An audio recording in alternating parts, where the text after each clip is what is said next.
भारतीय क्रिकेट संघाने नुकतेच झिम्बाब्वे विरुद्धच्या टी20 मालिकेत 4-1 अशा फरकाने विजय मिळवला। या टी20 मालिकेनंतर आयसीसीने काल ताजी टी20 क्रमवारी जाहीर केली। या क्रमवारीनुसार 141 धावा करणाऱ्या यशस्वी जयस्वालने फलंदाजांच्या यादीत 4 स्थानांची झेप घेत 6वा क्रमांक मिळवला। तसेच 5 सामन्यांमध्ये 170 धावा करणाऱ्या गिलनेही 36 स्थानांची मोठी उडी घेतली आणि 37वे स्थान मिळवले। त्याच्या पुढे असणारे सूर्यकुमार यादव दुसऱ्या क्रमांकावर आहेत, तर ऋतुराज गायकवाड 8व्या क्रमांकावर आहे।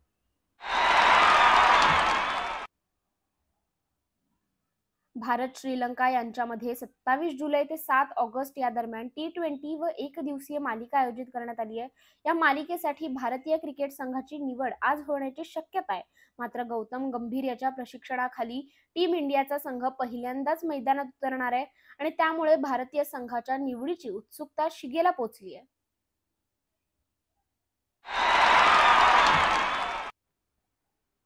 वेस्ट इंडिजचा संघ सध्या इंग्लंड दौऱ्यावर असून कसोटी मालिका खेळतोय आणि या मालिकेतील दुसऱ्या सामन्याला आज सुरुवात होणार आहे। हा सामना नॉटिंगहॅम मधील ट्रेड ब्रिज येथे होणार आहे। या सामन्यापूर्वी नॉटिंगहॅम मध्ये जन्मलेला इंग्लंडचा माजी क्रिकेटपटू स्टुअर्ट ब्रॉड याचा मोठा सन्मान होणार आहे। ट्रेड ब्रिज येथील पेव्हिलियन एंडला त्याचे नाव देऊन त्याला सन्मानित करण्यात येणार आहे।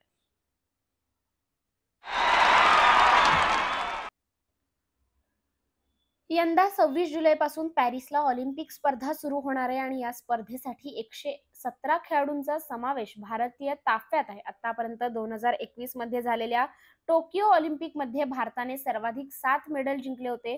यंदाचेही ऑलिम्पिक भारतासाठी विक्रमी ठरेल अशी आशा भारतीयांना आहे। दरम्यान यंदा नीरज चोप्रा, पीव्ही सिंधू, अंतिम पांघल, विनेश फोगट, निखत झरीन, मीराबाई चानू, अदिती अशोक आणि मनू भाकर या खेळाडूंकडून मेडल जिंकण्याची सर्वाधिक आशा असेल। न्यूझीलंड क्रिकेट बोर्डाने 2024-25 साठी मायदेशातील मालिकेचं वेळापत्रक जाहीर केलं। त्यानुसार एकूण 3 संघ न्यूझीलंड दौरा करणार आहेत। न्यूझीलंड मायदेशात इंग्लंड, श्रीलंका आणि पाकिस्तान विरुद्ध भिडणार आहे। त्यानुसार न्यूझीलंड एकूण 3 संघाविरोधात विविध 5 मालिकांमध्ये 17 सामने खेळणार आहे। न्यूझीलंड या वर्षात 3 कसोटी, 6 एकदिवसीय आणि 8 टी20 सामने खेळणार आहे। न्यूझीलंड क्रिकेट बोर्डाने सोशल मीडियावरून याबाबतची माहिती दिली आहे।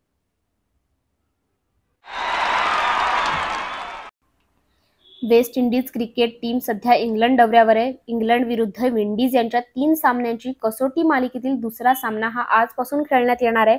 या सामन्यात बेन स्टोक्स याला मास्टर ब्लास्टर सचिन तेंडुलकर आणि ऑस्ट्रेलियाचा दिग्गज विकेटकीपर ओपनर बॅट्समन एड्स गिलख्रिस्ट या दोघांना मागे टाकण्याची संधी आहे। स्टोक्सच्या निशाण्यावर या दोघांच्या आंतरराष्ट्रीय षटकारांचा विक्रम आहे।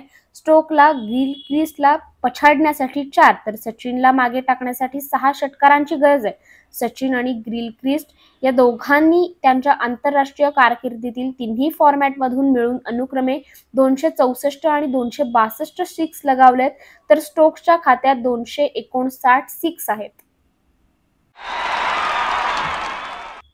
बीएमसीसीच्या मैदानावर काल झालेल्या अंतिम लढतीत सीएम इंटरनॅशनल स्कूलने सेंट मेरीज स्कूलचा पराभव केला।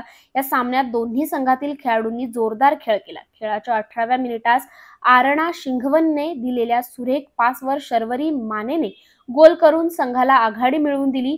अखेरच्या काही मिनिटात सेंट मेरीज स्कूलच्या खेळाडूंनी सुरेख चाली रचल्या, परंतु ते गोल करण्यात मात्र अपयशी ठरले। अखेर शर्वरी मानेने केलेल्या गोलच्या जोरावर सीएम इंटरनॅशनल स्कूलने बाजी मारली आहे। पॅरिस ऑलिम्पिकमध्ये भारतीय खेळाडूंनी पदकांची लयलूट करावी यासाठी त्यांच्यासाठी वैयक्तिक प्रशिक्षक, फिजिओथेरपिस्ट, मानसोपचार तज्ञांची निवड करण्यात आली। 13 जणांची स्पोर्ट्स सायन्सची टीमही सज्ज आहे। डॉक्टर दिनेश परडीवाला यांच्या मार्गदर्शनाखाली ही टीम कार्यरत राहणार आहे। मात्र भारतीय खेळाडूंना मदत करण्याचा सर्वोत्तम प्रयत्न केला जातोय आणि टीकाकार या बाबींकडे डोळेझाकपणा करीत आहेत, अशा शब्दात भारतीय ऑलिम्पिक संघटनेच्या अध्यक्षा पीटी उषा यांनी आपलं मत व्यक्त केलंय।